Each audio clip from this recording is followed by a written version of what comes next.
আসসালামু আলাইকুম, আশা করি সবাই ভালো আছেন। আমাদের জন্য খুবই একটা ভালো খবর আছে। প্রতিদিন আপনাদের জন্য ভালো খবর দিয়ে শুরু করি।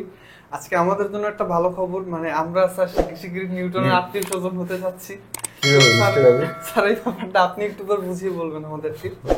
তো আর কথা না বাড়িয়ে আমরা আজকে যে বিষয়টা নিয়ে আলোচনা করব সেটা হচ্ছে খুব শীঘ্রই আসতে যাচ্ছে প্রাইমারি নিয়োগ, এবং এটা সম্পর্কে আমরা দেখতে পাচ্ছি যে বিভিন্ন নিউজ পত্রিকায় প্রায় 30,000 পদ খালি আছে, এবং সঙ্গীত এবং শারীরিক চর্চা বিষয়ে প্রায় 5,000-এর মতো পদ খালি হতে যাচ্ছে। তো এই বিষয় হচ্ছে কিভাবে প্রস্তুতি নেবেন, একটা চাকরি কিভাবে নিশ্চিত করবেন, এইসব বিষয় নিয়ে আজকে আমরা আলোচনা করব। তো চলুন শুরু করা যাক। স্যার কেমন আছেন? আলহামদুলিল্লাহ আবির, তুমি যে নিউজ শোনালে এরপর আরো ভালো হয়ে গেছে যে নিউটনের আত্মীয় স্বজন হয়ে যাচ্ছি। আসলে এই মন্তব্যটা করেছিলেন গত একটা ভিডিওতে। আমরা যে ভিডিওটাতে বলেছিলাম যে এনটিআরসি তে নারী কোটা থাকছে না। তো এই নিউজটা তো আমাদের নিউজ না। না, এই নিউজটা হচ্ছে যে এনটিআরসি এর মাননীয় চেয়ারম্যান মহোদয় আছেন, ওনার নিউজের বরাত দিয়ে, এবং প্রত্যেকটা জাতীয় দৈনিকে এই নিউজটা নিউজটা করেছে। করেছে স্যার। মানে আমাদের যারা আমাদের দর্শক আছেন বা আমাদের যারা সাবস্ক্রাইব আছেন, তারা উইথ রেসপেক্ট, তো আপনারা আসলে এই যে আমাদের পশ্চিমবঙ্গের মিঠুনদা ফাটাকেষ্ট, খবর দেখবেনও না, খবর পড়বেনও না, শুধু খবর তৈরি করবেন। মানে একটা ভিডিও দেখবেনও না, ভিডিওর যে তথ্য সোর্স সেটাও দেখবেন না, এসে শুধু মন্তব্য করবেন। তো যাই হোক, এই মন্তব্যগুলো খুব ভালো লাগে নিউটনের সাথে নিজেকে তুলনা করতে, কিন্তু আমরা বুঝি অ্যাজ এ বিজ্ঞানের ছাত্র হিসেবে যে নিউটনের আত্মীয় স্বজন হওয়ার মতো অত বড় যোগ্যতা আমাদের নেই। তো আজকে আমরা আবার আরেকটু, এখন হয়তো অনেকেই মন্তব্য করবেন যে আপনারা হয়তো নস্ট্রাডামাস হয়ে যাচ্ছেন, আপনারা বাবা গঙ্গা। বাবা ভাঙ্গা হয়ে যাচ্ছেন, ভবিষ্যৎবাণী করতেছেন। আসলে ভবিষ্যৎবাণীটা সেইটা না। একটু নিউজটা একটু শুরু থেকে দেখবেন, একটু নিউজটা দেখে তারপরে মন্তব্য করবেন। যত ধরনের গালি আছে বা যত ধরনের মন্তব্য আছে সব করতে থাকবেন আপনারা।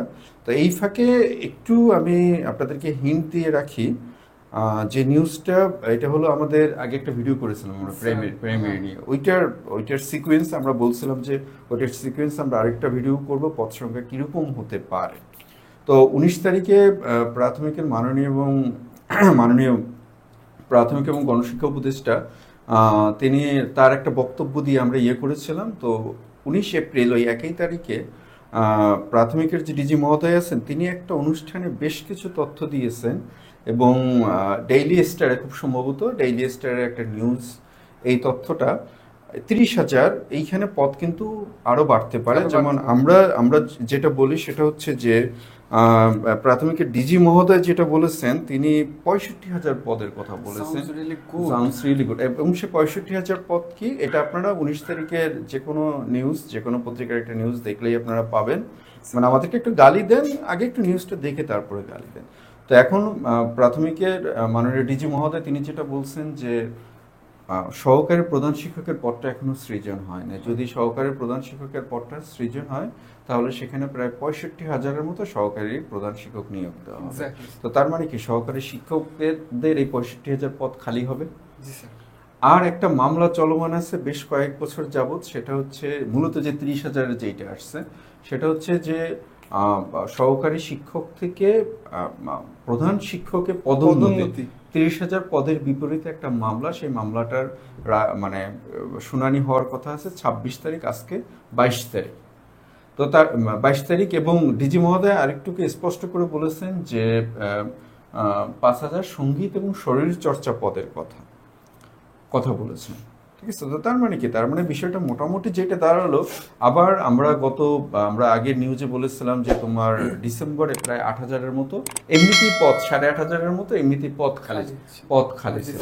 তো সবকিছু মিলিয়ে আসলে আমরা খুব, স্যার এই 30,000-এর মামলাটা যদি আবার উঠে, তাহলে তো স্যার আরো 30,000-এর মতো খালি হয়ে যাবে। আরো 30,000-এর মতো পদোন্নতি যদি হয়, তাহলে তো ওই পদটা খালি হয়ে যাবে। তো এই কারণে আমরা একটু কম কম বলেছি আসলে।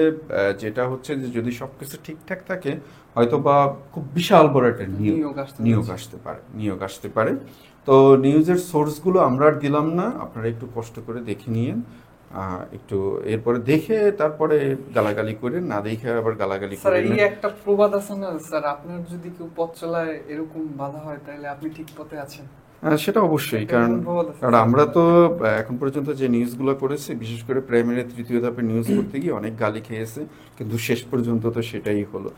তো যাই হোক, তো এখন যারা প্রাইমারির চাকরির স্বপ্ন দেখছেন, আপনাদের জন্য যে খুব ভালো কিছু আপডেট যেটা সেটা আমি আগের ভিডিওতে বলেছি, এই ভিডিওতে আমি একবার বলে যাই আমি সবার উদ্দেশ্যে, যেটা সেটা হচ্ছে যে প্রাইমারি প্রধান শিক্ষকদের 12তম গ্রেড যেটা আগে ছিল সেটাকে এখন 10ম গ্রেডে নেওয়া হবে।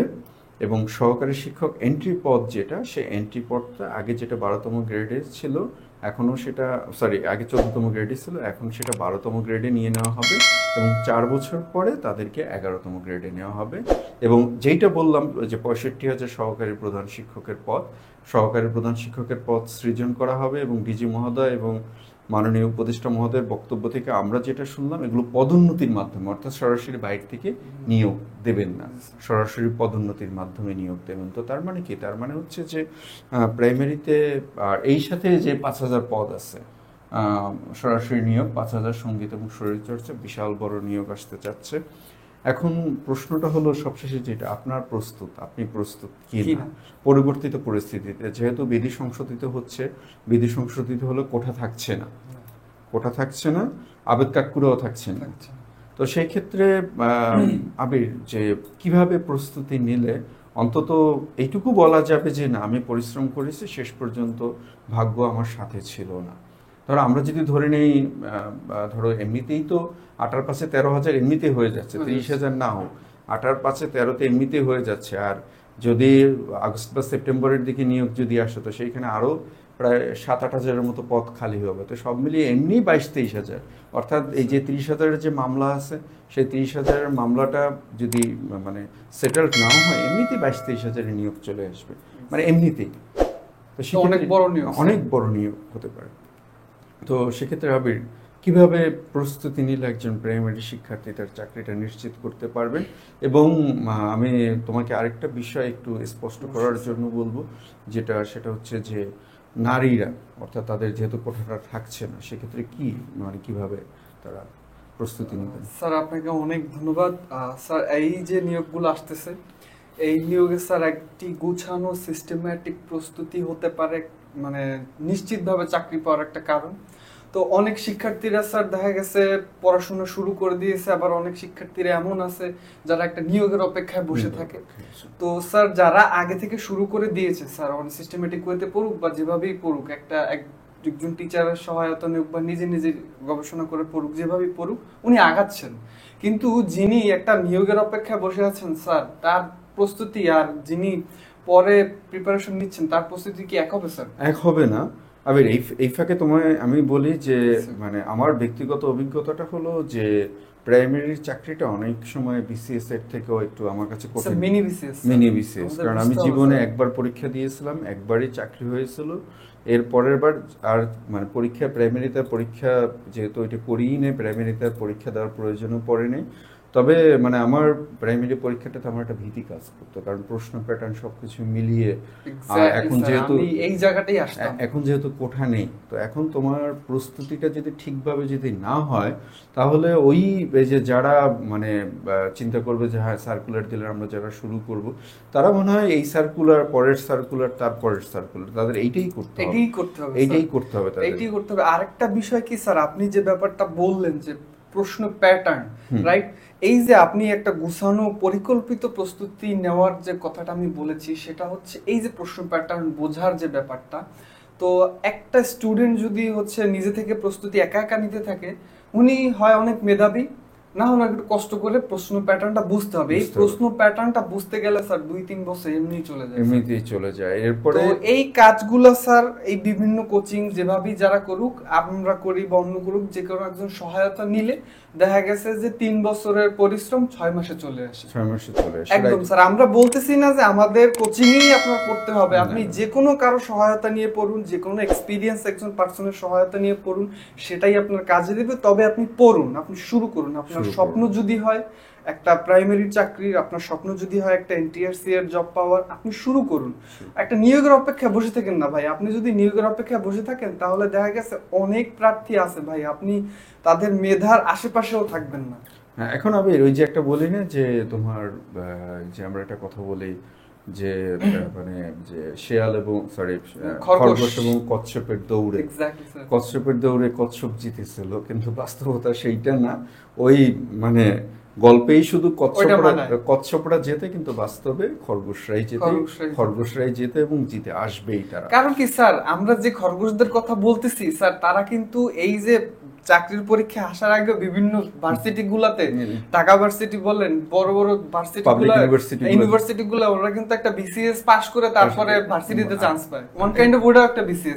এবং দেখো তোমার যে প্রাইভেট ইউনিভার্সিটি, বড় বড় নাম করা টপ র্যাঙ্ক প্রাইভেট ইউনিভার্সিটির স্টুডেন্টরাও কিন্তু এখন প্রাইমারিতে আসতেছে। অর্থাৎ তাহলে সামনের বছর প্রতিযোগিতাটা কতটুকু গুছানো এবং একজন পরীক্ষার্থী কতটুকু মানে গোছালো ভাবে এবং বুঝে প্রিপারেশন নিচ্ছেন তার উপর নির্ভর করবে তিনি টিকবেন কিনা। আর আরেকটা প্রশ্ন যেটা, সেটা হচ্ছে যে নারীদের কি হবে? স্যার আমি আমার ছোটবেলা থেকে যখন দেখতেছি যে মেট্রিক পরীক্ষা বলেন, ইন্টার পরীক্ষা বলেন, বড় বড় ভার্সিটি গুলোর রেজাল্ট বলেন, দেখি অনেক ক্ষেত্রেই নারীরা আগানো। তাহলে ব্যাপারটা কি, ওনাদের হচ্ছে মানে ভয় পাওয়ার বা ওনাদের নারী কোঠা নাই এটা নিয়ে ভেবে মন খারাপ করার কিছুই নেই। ওনাদেরও মেধা আছে, ওনারা মেধার পরিপূর্ণ ব্যবহার যদি করতে পারে, একটা গোছানো প্রস্তুতি যদি নিতে পারে, আই বিলিভ দ্যাট একটা চাকরি ওনারাও পাবে স্যার।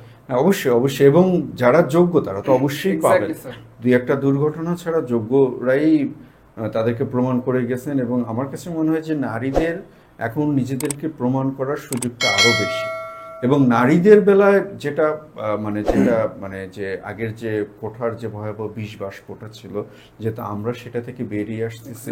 এবং এর ফলে যেটা হবে কি, এর ফলে যথাযথ যোগ্য মানুষটি সেই জায়গাটাতে পাবে, নিজের যোগ্যতাতে পাবে। তবে আমরা এই ফাঁকে যে আমার পাঠঘর যে 100 ডেজ যে আমাদের চ্যালেঞ্জ ব্যাচ, আমরা এইটা নিয়ে একটু কথা বলবো আমাদের শিক্ষার্থীদের উদ্দেশ্যে, যে আসলে আমাদের প্ল্যান কি বা আমাদের পরিকল্পনা কি।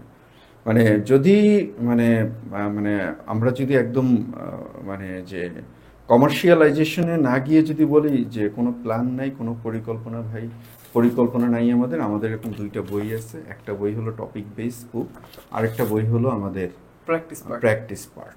একদম দেখছেন, একদম খোলামেলা বই, খুবই পাতলা বই। আপনি পড়া শুরু করুন, আপনি একটু পড়া শুরু করুন। এখন একটা প্রশ্ন আসবে যে এত পাতলা বই পড়ে স্যার টিকবো কিভাবে, বা টেকাটেকি আদৌ সম্ভব কিনা। আমি আমার বাস্তব অভিজ্ঞতা থেকে বলি, যেমন আমি পড়েছি, এতগুলো সরকারি চাকরি পেয়েছে, অবশ্যই কোথাও না কোথাও তো একটা এক্স ফ্যাক্টর আছে। তার থেকে বড় স্যার, আপনি সরকারি চাকরি পেয়েছেন, তার থেকেও বড় বিষয় হচ্ছে স্যার আপনি 17 বছর পড়াচ্ছেন। 17 বছর, এখন তো হিসাব করলে 18 বছর হয়ে গেছে, 17 বছর গততে ছিল। তো আমরা যদি এই ফাঁকে একটু আমি আপনাদেরকে যেহেতু বই এখান থেকে দেখালে আপনারা দেখতে পারবেন, আমরা যদি একটু স্ক্রিনে আপনাদের বইগুলোকে যদি একটু দেখাই।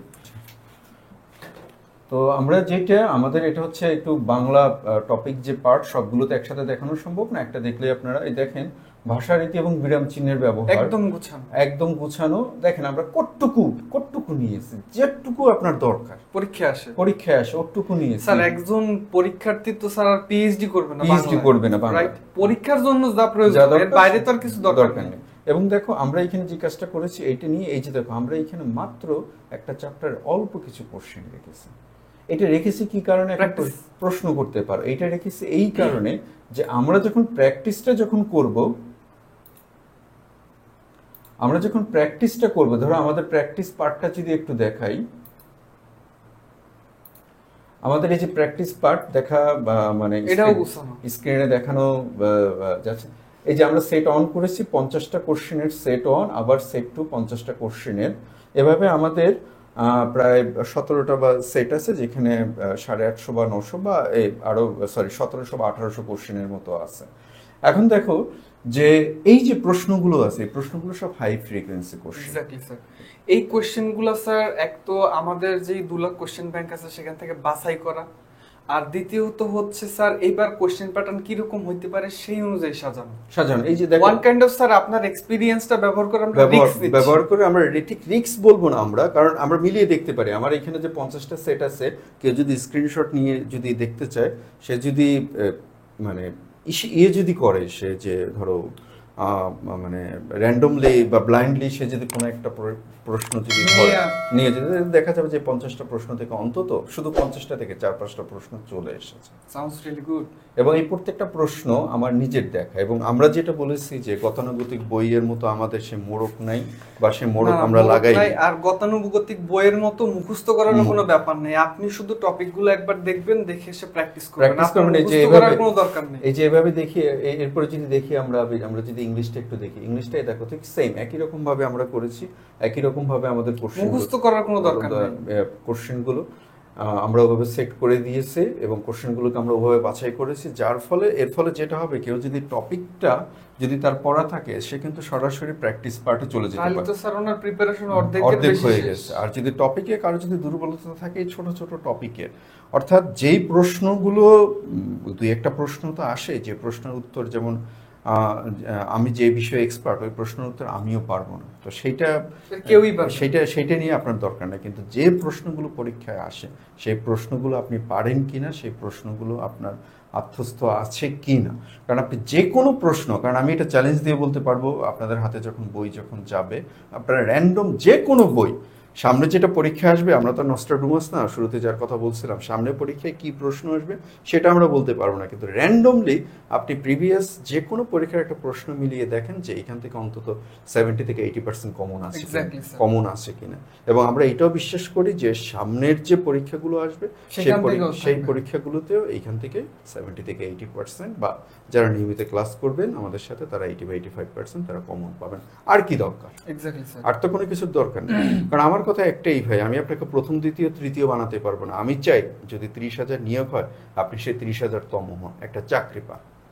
এটাই আমাদের লক্ষ্য, এটাই আমাদের টার্গেট, এটাই আপনার একটা চাকরি, যে কোনোভাবে আপনি যেন একটা চাকরি পান, নিশ্চিতভাবে যেন আপনি একটা আপনার জীবনের গতিপথটাকে যেন পাল্টাতে পারেন। Exactly sir.